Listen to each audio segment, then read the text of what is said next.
बच्चों कुल आंतरिक परावर्तन या पूर्ण आंतरिक परावर्तन पढ़ना है तो ठीक इसके पहले वीडियो में हमने आपको दिया क्रांतिक कोण। क्रांतिक कोण के आधार पर ही इसको पढ़ना है। क्या भाई? तो प्रकाश की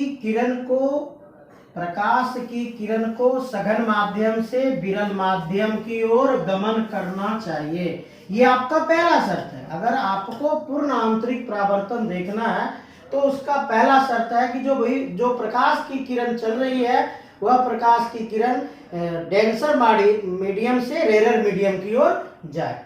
और उसका दूसरा शर्त है कि जो भी आपतन कोण का मान होगा वो क्रांतिक कोण जो अभी हम लोग पिछले वीडियो में पढ़े थे, क्रांतिक कोण आईसी, उस क्रांतिक कोण से आपतन कोण का मान अधिक होगा। तब क्या घटना घटित होती है कि जो अपवर्तित किरण है वह पुनः लौटकर उसी सघन माध्यम में आ जाती है जिस सघन माध्यम से गई थी।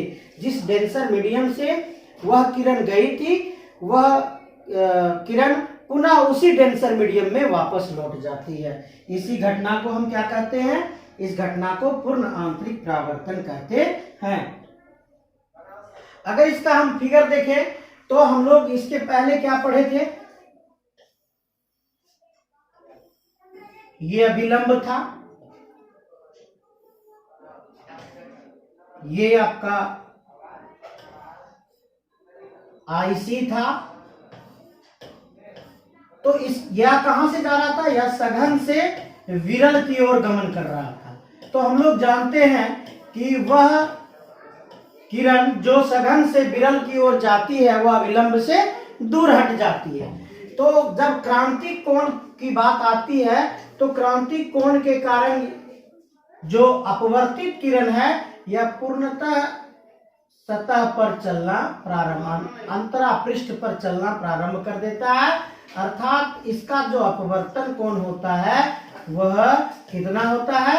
90 डिग्री होता है। अगर पूर्ण आंतरिक परावर्तन देखना है, यदि हम इस कोण के मान को आईसी से बड़ा कर दें तो यह आईसी के कारण तो यह सतह पे चलना प्रारंभ कर दिया था, लेकिन जैसे हम आईसी से बड़ा करेंगे यह कहां और दूर हटने का प्रयास करेगा। उस दूर हटने के क्रम में वह कहां चलाएगा? जिस माध्यम से गई थी उसी माध्यम में वापस लौट जाती है।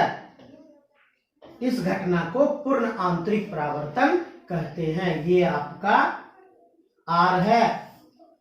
और परावर्तन अगर देखना है तो आपको यहां पर देखना होगा, ये परावर्तन कोण है। ये आपका परावर्तन कोण है और ये आपका अपवर्तन कोण है।